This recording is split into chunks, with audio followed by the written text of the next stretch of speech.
बायदि आफाद जोनोम मोननानै सोरबा बायदि एक्स भलुन्टियार फर्सफोर बायदि बिथां आयंमोन आबौमोन बिथांमोना दिनै बोरायदेया लानानैबाबो बिथांमोननि सेन्टिमेन्ट्स बिथांमोननि जितु गोसोआव साननाय दासिमहालागै बिथांमोननि जितु मोनसे हारिखौ लानानै सेन्टिमेन्ट बियो जोबोद गोख्रों।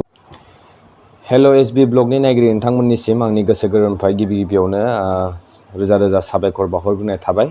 मानो होनना बुङोब्ला नोंथांमोननि थाखायनो दिनै आङो नैबे मास मोननैयावनो 4K साबस्क्राइबार्स फेमिलि मोनसे जानानै दङ। स' जोबोद मोजां बियो गासिबो नोंथांमोननि अनसायनायाव नैबेबायदि आं बेसिम सफैनो हादों।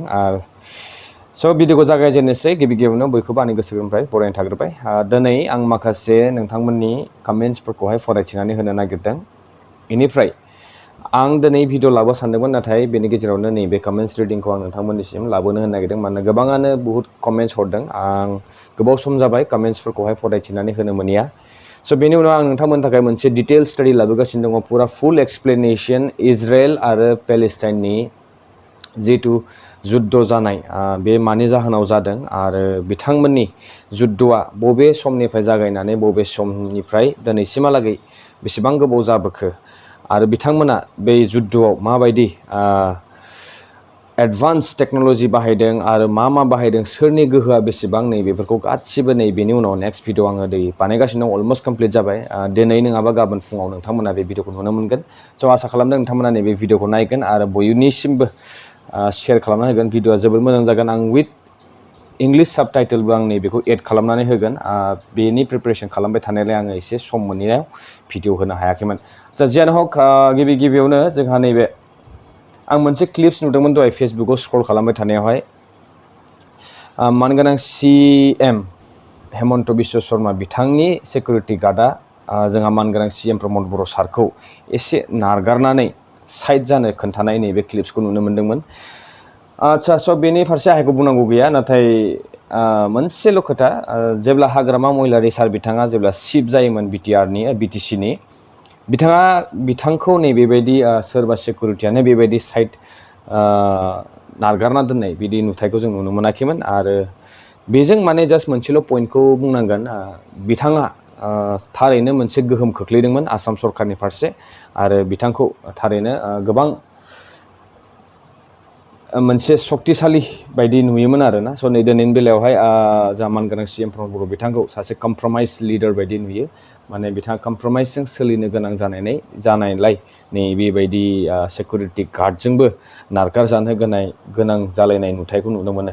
दा जियानो हक, ओमफ्राय बड'लेण्ड बुब्लि, बड'लेण्ड रादाब बायदिसिना निउस पर्टेलफोरावहाय गोबां BPFआव जयनिं जानाय हाबाफारिखौ लानानै साफा सानै सुबुंफोरनि स्टेटमेन्टफोरखौ लानानै बिथांमोना निउसफोरावहाय गोबां फोसावबाय थादों। बेनि फारसे नोंथांमोना मा बुंनो सानदों कमेन्ट्स खालामना हरबानो जाबाय। आरो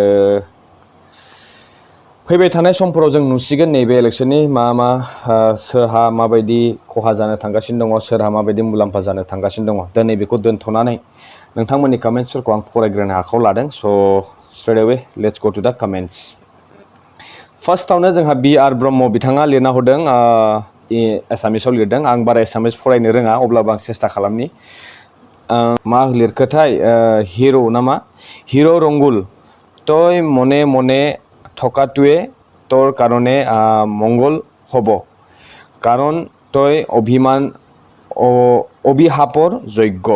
তই মনে মনে থকাটোৱে তোৰ কাৰণে মংগল হ'ব, কাৰণ তই অভিশাপৰ যোগ্য होननानै जोंहा नै BR ब्रह्म बिथाङा लिरना हरदों। बेनिफ्राय सेकेन्डआव लिरना हरदों सुजुग्रा बसुमतारी बिथाङा लिरदों destroy BTR government, destroy BJP government, जोलैनि हांगार P.Boro, G. बसुमतारी, फेरेंगा उरखाव राजु बिथाङा लिरदों। बेनिफ्राय बिनोद नार्जारी बिथाङा 100% राइट आदा, 100% राइट। बनसुनि सोमावसारनाय रियेल आरो राइट मोजां जादों। बड'लेण्डनि थाखाय BTR सरकारा थगायसुला, रायजोफोरा सांग्रां जा। अके, थेंक्स। बनसु आफाद जिथु जोनोम मोन्दोंमोन, बे मानि थाखाय जोनोम मोन्दों आरो जोनोम मोननाया मोजां जादोंना जायाखै, आं नैबेनि फारसे आंनि बिबुंथिखौ नोंथांमोननिसिम ससे बुंनो सानदों, बारा गोबाव खालामा।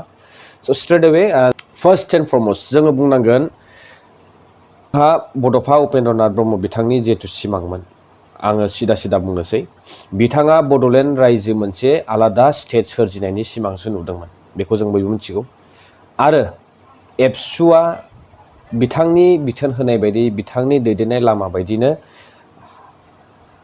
गोलाव लामा सुरबोबाय थादोंमोन आरो मोनसे समाव फैयै फैयै फैनानै मानगोनां जोंहानि बर्थमाननि CM प्रमद बर' बिथांनि दैदेननायावनो गोबां आन्दलन धरना रेलवे होबथानाय हाइवे ब्लकेट खालामनाय बायदिसिना जाथाय दिल्लीयाव थांनानै हांगार स्ट्राइक खालामनाय दिल्लीयाव थांनानै गोबां होसिख्रावनाय हाबाफारिफोरखौ लाबोबाय थानाय नुनो मोनदों बा जोंबो माखासे बिदिनो गामि गामि हाबनानै साइकेल रेलि फुड रेलि बेबायदि गोबां हाबाफारि लानायखौ नुनो मोनदों आरो गोबां रायजो राजाफोरानो गोबां खस्थ' दुखु सहायनो गोनां जादोंमोन नङा होमब्ला सोरबा ओंखाम थोरसिसेब्लाबो जाहोहरदोंमोन सोरनावबा रां गरसे गैयाब्लाबो थाइसे थाइनैबाबो दिहुननानै हरदोंमोन जेब्ला नांगौ होनना बुंदों अब्लानो बयबो रायजो राजाफोरा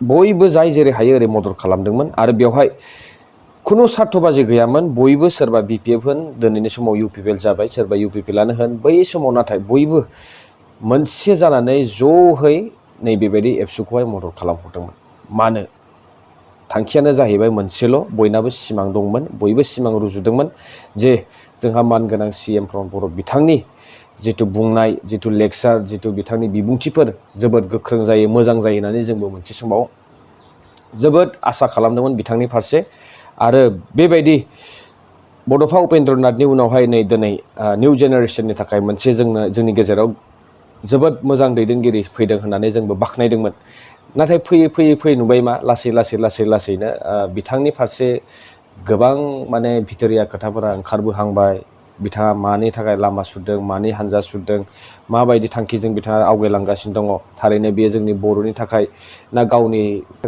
गावनि बेक्तिगत जिबननि थाखायसो नैबेबायदि रायजो राजाफोरखौहाय बेबायदि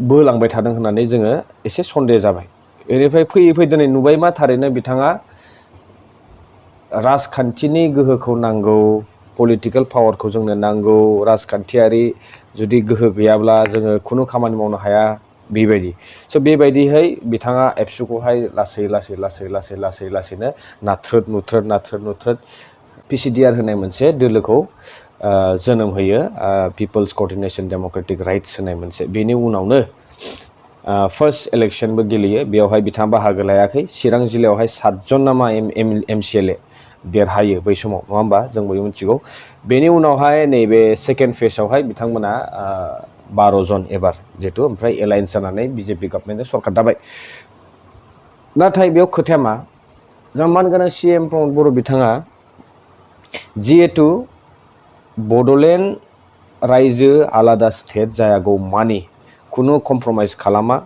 खुनु सुक्ति खालामा खुनु रायलायनाय जाया जोंनो नांगौ अनलि वान सल्युसन बेनो जाहैबाय कमप्लिट स्टेट होनांगोन अब्लासो जोङो गनायगोन होननानैबो बिथाङा बुंदोंमोन आरो मोनसे जोबोद गिदिर खोथा बुंदोंमोन बिथाङा बयबो रायजो राजाफोरनि सिगाङावनो सिमान बयबो रायजो राजाफ्रानो रोखा बेनि प्रुफ होनांगोन बिथाङा बुंदोंमोन बड'लेण्ड स्टेट जायागौमानि आङो सोरनिबा लांगोनायाव थांनानैहाय गावनि ... नैबेखौहाय आं खालामगोन होननानै बिथाङा बुंदोंमोन नङा होमब्ला जों बेखौ मिथिगौ नाथाय आरो मोनसे खोथाबाव गोबां दामजाबाय थायो नैबे बिथांनि मोनसे बिबुंथिया आरो बुंनांगोन बेखौ सम जोङो बुंफिननो गोनां जाबाय थानानै फैदों मानो होनना बुङोबा बिथाङा दिनै बर'नि गेजेराव ओरैबायदि गुलाय गुजाय लानानै फैबाय जिहेतु दा जोंनि गेजेरावनो दावराव दावसि दा जोङो बुजिलायला बुजायलायनोबो हाला सोरखौ मा बुंनो दिनैनि समाव गासिबो उन्दै बोराय बेन्थ' गासिबखौबो लानानै आइजोखौनो लानानै सेंग्रा लाइमोनफोर बयखौबो लानानै पलिटिक्सनि हांगार जाजोबनानै फैबाय दिनैनि समावहाय जिहेतु जोंहा दैदेनगिरियानो पलिटिक्सनि राजखान्थियारि गोहोखौ मोनसे जाथिया सार्भाइभ खालामनो गोनांबा नांगौ होननानै जिहेतु जोंना बारग' एबसुनि आफादगिरि प्रमद बर' बर्थमाननि CM बिथाङानो जुदि रायजो राजाफोरनि सिगाङाव फोरमायनानै होबायब्ला बेखौ सोरथो गनाया जानांगौ स' बेनि जाहोनाव दिनै जोंनि गेजेरावहाय बर'नि गेजेरावनो बर' गावस्रालायनाया सोरनि थाखाय जादों बेखौ नोंथांमोना बिजिरनानै कमेन्ट्स खालामनानै फोरमायहरनो हागोन। नाथाय आं बेखौसो बुंगोन दिनै सोरबा बायदि आफाद जोनोम मोननानै सोरबा बायदि एक्स भलुन्टियार फर्सफोरबायदि बिथां आयंमोन आबौमोन बिथांमोना दिनै बोरायदेया लानानैबाबो बिथांमोननि सेन्टिमेन्ट्स बिथांमोननि जिथु गोसोआव साननाय दासिमहालागै बिथांमोननि जिथु मोनसे हारिखौ लानानै सेन्टिमेन्ट बियो जोबोद गोख्रों नुनो मोनो। स' बिथांमोनासो मोनसे रियेल फाइटारमोन होननानै जों बुंनांगोन। आरो बर्तमाननि लाइमोनफोरा जायनाखि गोदान आफाद जोनोम होनानै आद्रा थालांनाय जिथु सिमां जिथु हास्थायनाय बयनिबो बेखौ जाफुंसार महर होनो हागोन ना हाया बे उननि बाथ्रा। नाथाय नाजानाय सेस्था खालामनाय हारिनि फारसे मोजां जागोन होननानै दिनै ओंखारबोनायाव मानो जोंनि रायजो राजाफोरा गोनो गोथो जाबाय थादों। आरो गोनो गोथो जानोबो गोनां, मानोना मोनसे गोथार आफाद माहारियारि आफादानो जुदि नै सा ससेयावनो जुदि थगायनानै नैबेबायदि बिटिआर मुङानो बेसेबांबा गिदिर होनानै सुक्ति खालामनानै लाबोनानै रायजो राजाफोरनो ललिपप जाहोलाङोब्ला अब्ला रायजो राजाफ्रा जोबोद साननो गोनां जानानै फैयो। बेनि थाखायनो बिथांमोना बर्तमान दा BoNSU एक्स भलुन्टियार फर्स बा जिमाननाखि आफादफोर हारिखौ आरोबाव बै हास्थायनाय सिमांसिमहालागै लांनो नाजानायाव सम नांगोन। मानोना रायजो राजाफोरनि गोसोआव आघात मोनसे फैबाय, जिहेथु जोंहा एबसुनि थांनाय बारग' आफादगिरि बिथांमोननि दैदेननायाव नैबे बिटिआर सुक्ति जानानै फैबाय। नाथाय आलादा बड'लेण्डआथ' जायासै, जालांगोन नामा बेखौ आसा खालामनानै बयबो दिनैनि समाव बोरै हागोन बोरै हाया नैबे लामाखौ दिहुननो नाजानायाव आङो बेवहाय आंखौ गाज्रि मोननो गोनां गैया आंनि फारसे, आरो आङो बेखौ मस्ट वेलकाम खालामगोन। स' आंनि भिडिअनि गेजेरजों नोंथांमोननिबो रायखौ आङो मिथिनो लुबैयो। स' नोंथांमोना कमेन्ट्स खालामना फोरमायहरदो। भारत बर' BoNSU लंलिभ होननानै लिरना हरदों बिथाङा।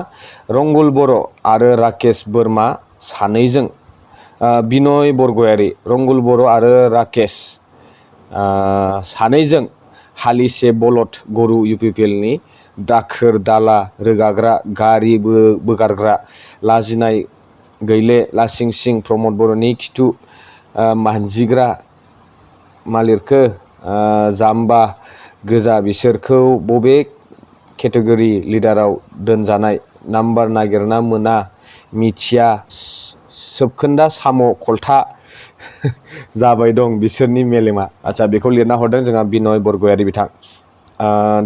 दावराव नार्जारि बिथाङा थाम्स आप हरदों, थेंक इउ। मनिराम बिथाङा लिरना हरदों बहा थांखो नोंनि सरकारनि 1 vote 1 job बुंनाय रावा मिस्टार रंगुल। 1 vote 1 job जोङो साननैसो माने एसे बावबाय, सरकार जेब्ला जायो अट टेकिं जाखांनायनि मास मोनथामसोनि उनावनो नैबे जितु प्रि रिक्रुटमेन्ट ट्रेनिं होआ होमब्ला जोंहा पेरामिलिटारि फर्सफोर जेरै SSB CISF बा BSF बा CRPF, स' बिथांमोना मोनसे प्रग्राम लाबोयो। जों बेखौ आगयनिफ्रायनो मोनबोबाय थानाय बेबायदि सेंग्राफोरखौहाय बा सिख्लाफोरखौहाय जायनाखि डिफेन्स लाइनाव हाबनो गोसो बिथांमोनखौ मोनसे प्रि रिक्रुटमेन्ट ट्रेनिं होयो। स' नै बेखौ लानानैबो बिथांमोना बै समावहाय गोबां माने जेब्ला गोदान सरकार जायो आखायाव जेबो खामानि गैयैलाय बिथांमोना नैबे प्रि रिक्रुटमेन्ट जितु ट्रेनिं प्रसेस बेखौनो माने साख्रि जासिगोन आरिसिगोन होननानै गोबां राजनिति खालामबाय थादोंमोन। आरो जानांगौ बियो बे MLA इलेक्सननि सिगां बिथांमोना बेखौ गोबां हाइलाइट खालामदों, जिहेतु बेनो मोनसे बिराद गिदिर प्रग्राम बायदि बिथांमोना साख्रियानो मोनजोबसिगोन होननाय बायदि नाम थिसननाय बायदिसिना लिस्ट बानायनाय बेबायदिखौ जों नुनो मोन्दोंमोन।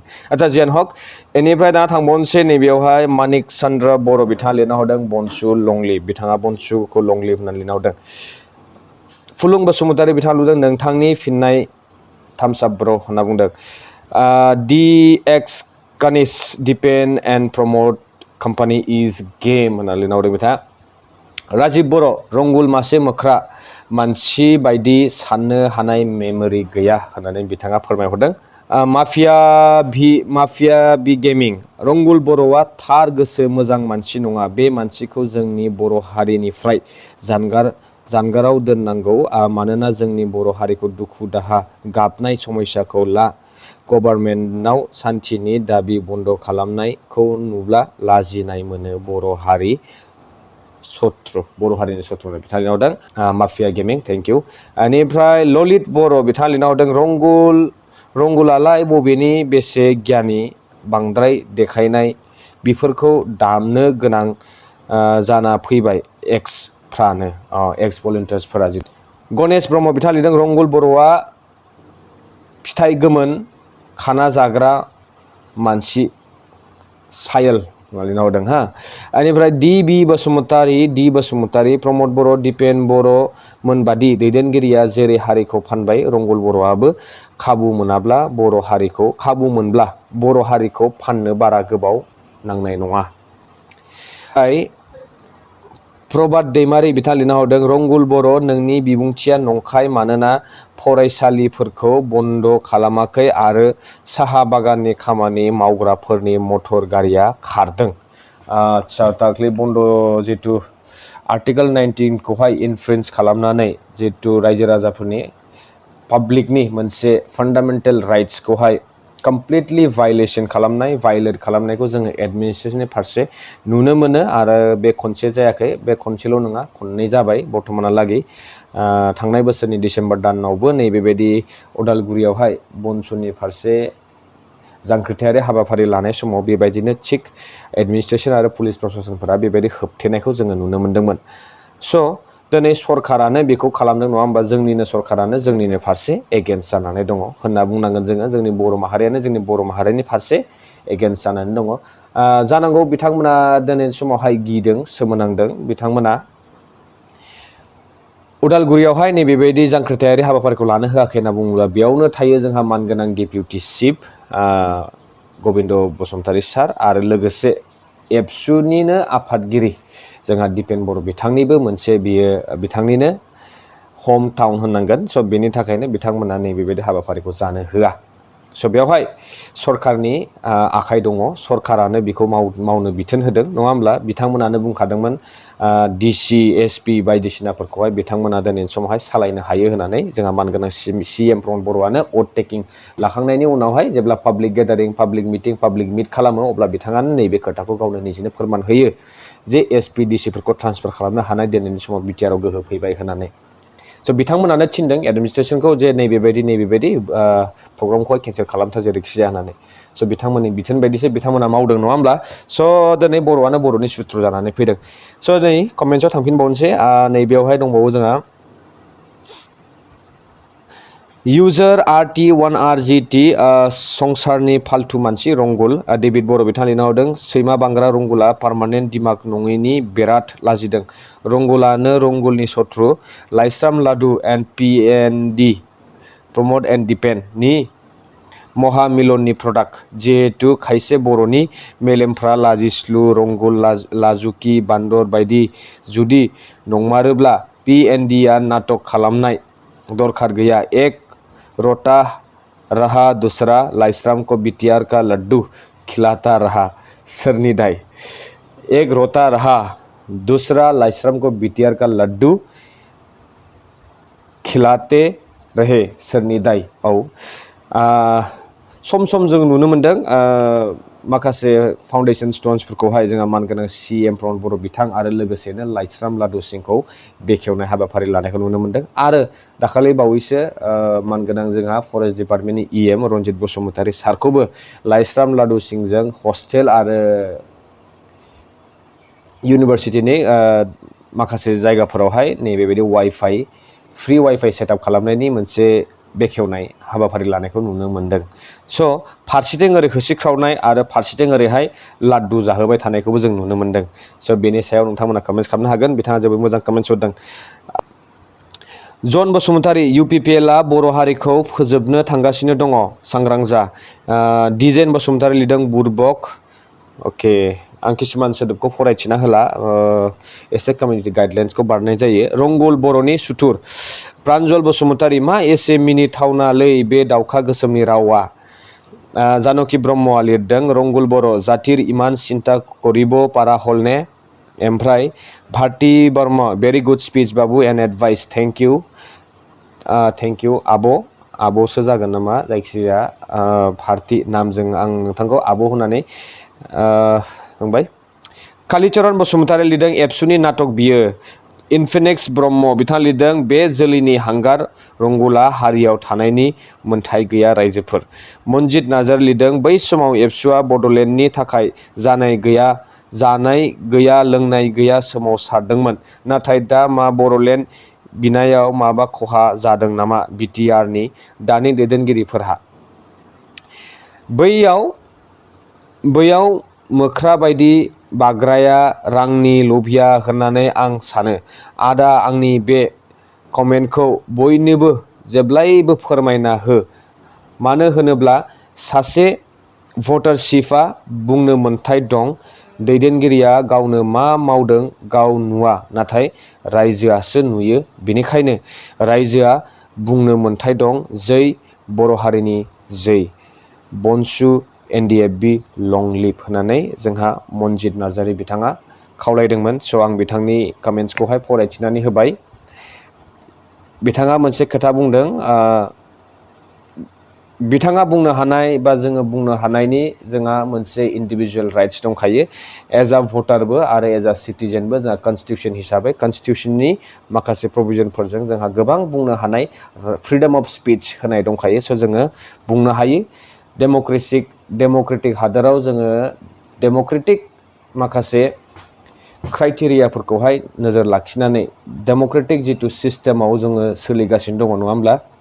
होसिख्रावनाय बा निजेनि गांनाय उखैनायखौ जोङो जेब्लायबो जोङो निजेनो फोरमायनानै लायागौमानि जोङो मोननो थांखाया बा मोनखाया। बेनि थाखायनो जोङो नैबेबायदि आन्दलनफोरखौहाय जागायलांनांगोन, अब्लासो जोङो गावनि मोननो गोनां मोन्थायखौ मोननो हायो।